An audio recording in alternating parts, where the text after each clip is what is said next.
Champion d'Angleterre, finaliste de l'Euro, puis recrue de l'un des plus grands clubs d'Europe. En 2016, N'Golo Kanté a vécu un conte de fées. En quelques mois, le milieu de terrain franco-malien a connu une ascension aussi fulgurante qu'inattendue. Ah, c'est vrai que je ne pouvais pas imaginer ça.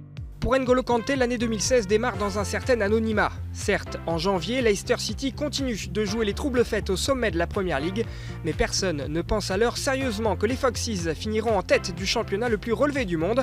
Et pourtant, les hommes de Ranieri ne descendront jamais de leur petit nuage. Au début, l'objectif, c'était le maintien.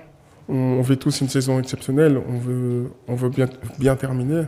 Et ça se terminera au mois de mai par une énorme surprise qui fait souffler un vent de fraîcheur sur la planète football. Leicester remporte le championnat pour la première fois de son histoire. Un exploit dont Kanté a été l'un des artisans majeurs. Avec un nombre record d'interceptions et de tacles, le milieu défensif termine logiquement l'exercice 2015-2016 dans l'équipe type de la Premier League. De telles prestations n'ont évidemment pas échappé à Didier Deschamps. Dès le mois de mars, le sélectionneur de l'équipe de France offre sa première convocation à l'ancien Canet. Je le regardais déjà, bon là il est mis en lumière parce que c'est Leicester, c'est la surprise, et puis parce que bon, voilà, il enchaîne les performances, de très bonnes performances à chaque match. N'Golo Kanté vit sa première sélection en bleu le 25 mars contre les Pays-Bas. 4 jours plus tard, pour son 25e anniversaire, il inscrit son premier but international face à la Russie.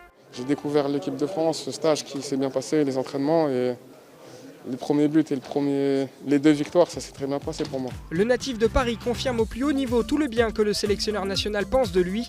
Et le 12 mai, Kanté fait partie des 23 retenus pour jouer l'Euro en France. Titulaire à 3 reprises en 4 matchs au début du tournoi, le joueur fait ensuite les frais d'une suspension en quart de finale et des réajustements tactiques de Deschamps. Mais Kanté a globalement séduit et cela attise un peu plus les ardeurs des grands clubs lors du mercato estival.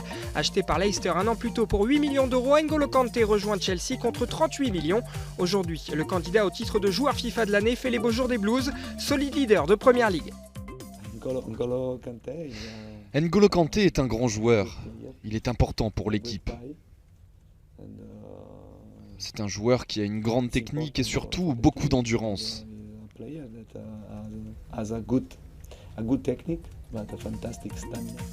Par ses qualités physiques et techniques, Kanté s'est même imposé comme un moteur à victoire. En 2016, personne n'a remporté plus de matchs en Premier League que l'ancien de Boulogne-sur-Mer.